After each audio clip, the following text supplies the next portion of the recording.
Probably not surprising to the American people who, particularly those who are very cynical about politics, that we've recently seen yet another manufactured crisis by the Democrats for the benefit of the upcoming election. And this is in regard to scaring the people about only Republicans would think about taking away Social Security and Medicare, which is not true that any member of this Congress is going to do that. But it always comes up on TV advertisings against Republicans. You're going to scare old people into the fact that Social Security is going to be gone if you vote Republican. So this is another election season. If there aren't any real issues regarding Social Security, Democrats make one up. And they do it, of course, to scare the people into believing that some people want to destroy the program, not realizing that it's such a part of the social fabric of the American population, nobody would think of doing that. We saw it in the last presidential election where Secretary Clinton didn't have a basis to attack then candidate Trump on Social Security because Trump campaigned on the basis that he wasn't going to cut Social Security. But that doesn't stop them from making up things. Lacking any real ammunition, Clinton allies here in the United States Senate decided to manufacture a crisis. Now, why does something happen in 2016 coming up now? Because it's an example that this is an ongoing situation and it's happening in 2020. Now, back in 2016, 3 prominent Democrat senators conjured up false claims about a nominee for the position of public trustee of the Social Security and Medicare trust funds. That nominee happened to be a Republican who was nominated, can you imagine this, by a Democrat president. And he was already on there nominated for another term. The false claims published in Huffington Post were that this nominee promoted by President Obama was a Koch brother funded individual because he worked at an educational institution that received grants from the Koch Foundation. I don't know whether he even made an attempt to connect this individual to the Koch funds, but that's irrelevant at this point. And the Democrats claimed that this single individual somehow duped all the other trustees, including all of the other Obama administration officials, into buying off on assumptions that would lead to an overstatement of the financial crisis facing Social Security. This, according to the 3 Democrat senators, was so bad that the chief actuary of Social Security felt compelled to write special notes to trustee reports identifying how shocking the assumptions were.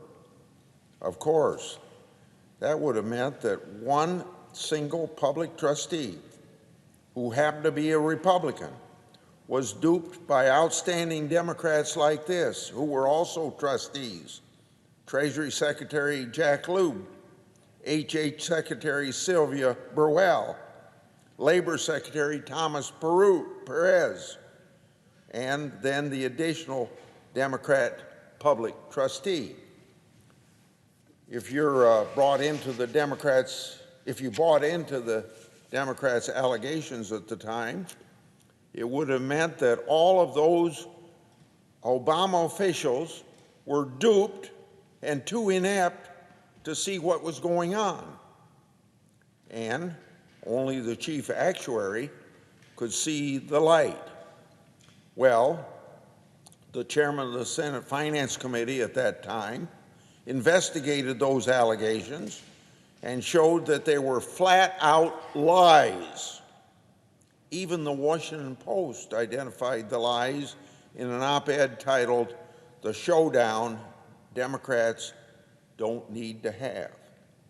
The Post concluded that the ultimate victories of what they called, quote, petty politicalization, unquote, will be, then quote again, the perceived nonpartisanship and objectivity of key government reports. That is, the very values Senate Democrats claim to be upholding, end of quote. Democrats used their misinformation campaign to run a smear job on every qualified and well-respected nominee. They also used it to run ads against anyone who voted in favor of that nominee, including ads against me in my most recent re-election. Unfortunately, even though the Social Security chief actuary was clearly implicated in the Democrat lies, he remained silent, as then Chairman Hatch and even the Washington Post identified how ridiculous and false the Democrats' claims were. The chief actuary's position, apparently, is that even if his office is being implicated to support clearly false and very public claims during an election season, he'll just sit quiet and let it go by because he wouldn't want to admit that he's being used.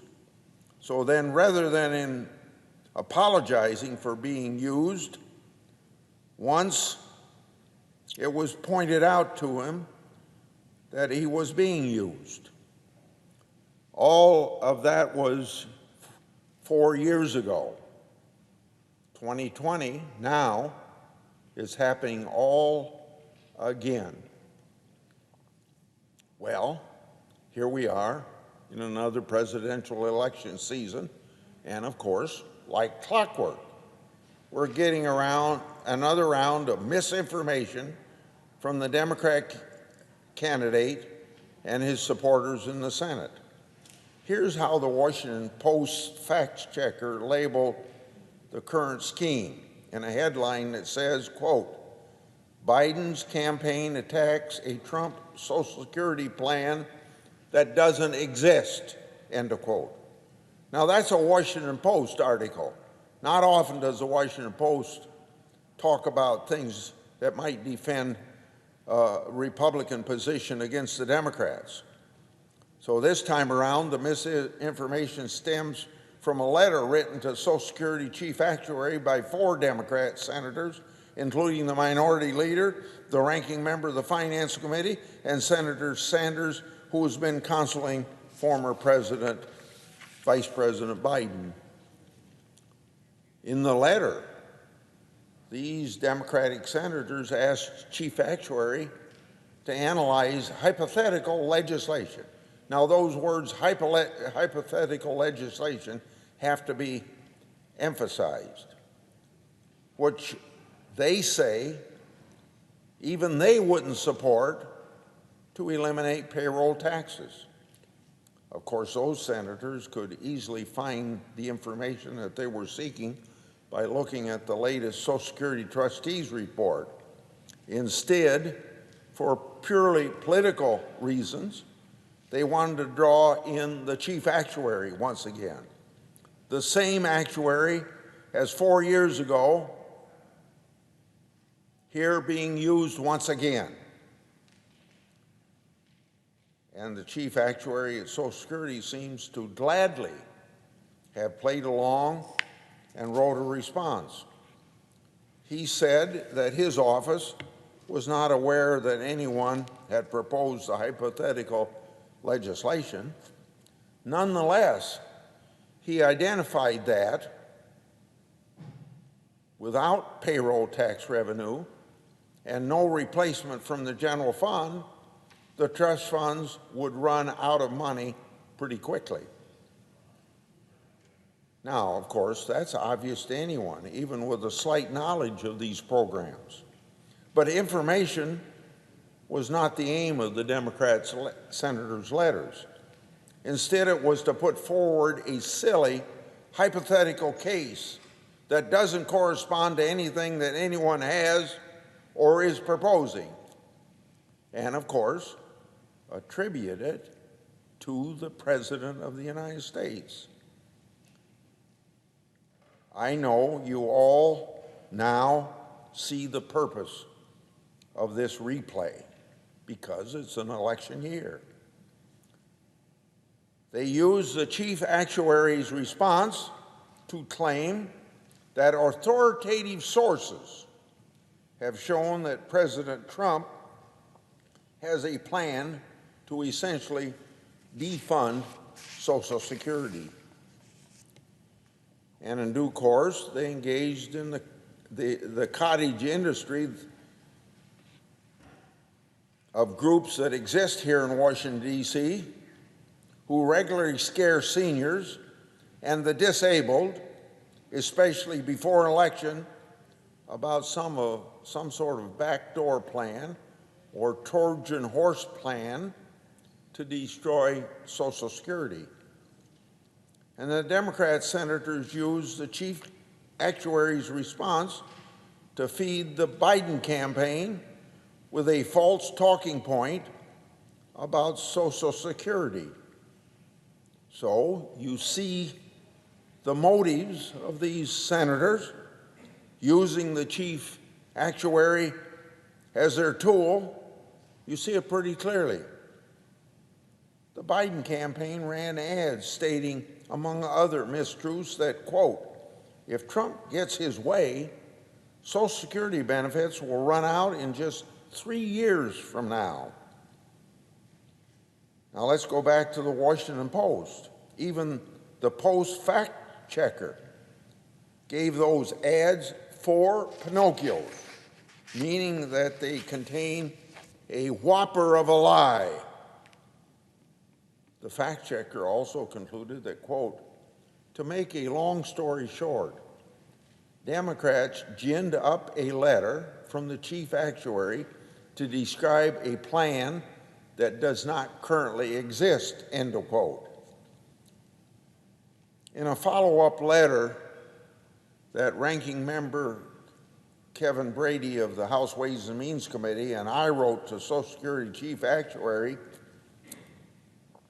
we expressed our concerns about the Democrats once again using his office for political purposes, and once again refers back to the 2016 era that I've already talked about. From his response, we learned a few things. First, we got confirmation that no one has a plan to defund Social Security, including the President of the United States. That confirms that the Democrats' letter was just pretty silly, but more oddly, or not oddly, pure politics.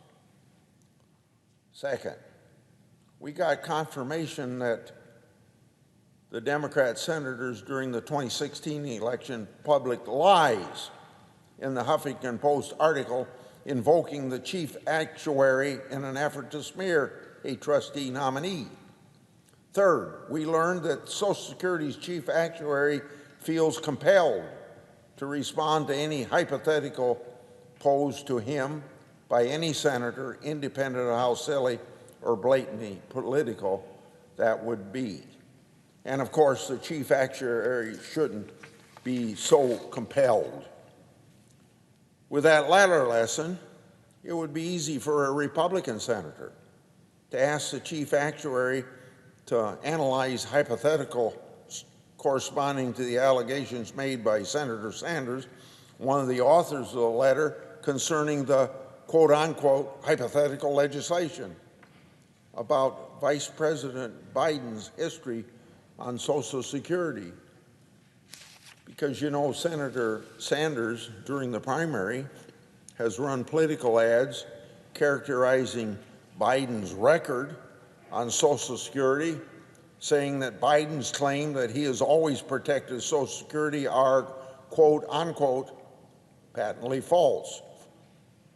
It wouldn't be hard to send a hypothetical in for an analysis by the Social Security chief actuary to get an answer to reinforce Senator Sanders' views that former Vice President Biden has not acted to protect Social Security. It wouldn't be hard to send a letter to the chief actuary asking about how Senator Sanders plans to reform Social Security, which Senator Harris has co-sponsored, would harm the middle class by raising payroll taxes with no corresponding benefits on the peoples with incomes below $400,000 threshold for defining who is rich and who is not. It certainly wouldn't be hard to construct politically charged hypothetical legislation and ask the chief actuary about it in order to make political points and use the actuary's position for political purposes. It happens that the chief actuary doesn't exist for the purpose of political interference. In my view, though, none of those would be a proper use of Social Security taxpayers' resources in the same way that the Democrats are wasting resources using the chief actuary for political purposes. So, Democrats should stop wasting Social Security's resources trying to construct false and misleading political points to use in elections to feed their political base and dark money groups who then use the points in social media and attack ads against Republicans. But that's how they wasted the taxpayers' money, by writing a letter and eating up the time of the chief actuary for nothing other than pure partisan politics. They should also stop politicizing Social Security's actuaries and the Social Security trustees' position in their transparent attempt to mislead the public and try to score political points about Social Security. And the American public should, especially during even years in the run-up to elections, turn a deaf ear to scare tactics that Democrats continue to use for Social Security benefits. But when senior citizens that aren't sophisticated in the operation of the federal government or the uses of politics to scare people, they might believe this stuff. So you're doing a disservice to a lot of people that shouldn't have to worry about where the next meal's coming from. As well, I think journalists should be more responsible when reporting on these political shenanigans, though I will note that even the most recent ploy was at least called out by fact checkers and given 4 Pinocchios. Rather than acting like demagogues on Social Security, we should do what we can to improve these programs. Social Security trustees across administrations have continually and consistently recommended addressing the projected trust fund shortfalls, since projected benefits will continue to outpace revenues.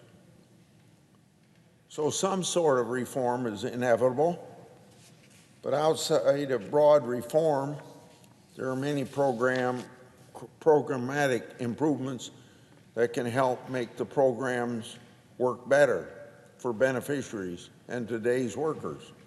While not as encompassing as the broad reforms, there are plenty of areas that we and Social Security Commissioner Saul could continue to monitor and work to reduce backlogs and improve services. Just recently, for example, the Senate passed by unanimous consent a bill that we entitled Improving Social Security Services to Victims of Identity Theft Act, and that was sponsored by this senator and Senator Sinema. This bipartisan effort will help people who fall victims of identity theft by providing improved services from Social Security with a single point of contact. In my view, More bipartisan work to improve the programs is the way that we should go. Partisan attacks to scare beneficiaries into believing that people are out to destroy people's retirement and disability benefits do nothing to help working, disabled, and retired Americans. I yield the floor.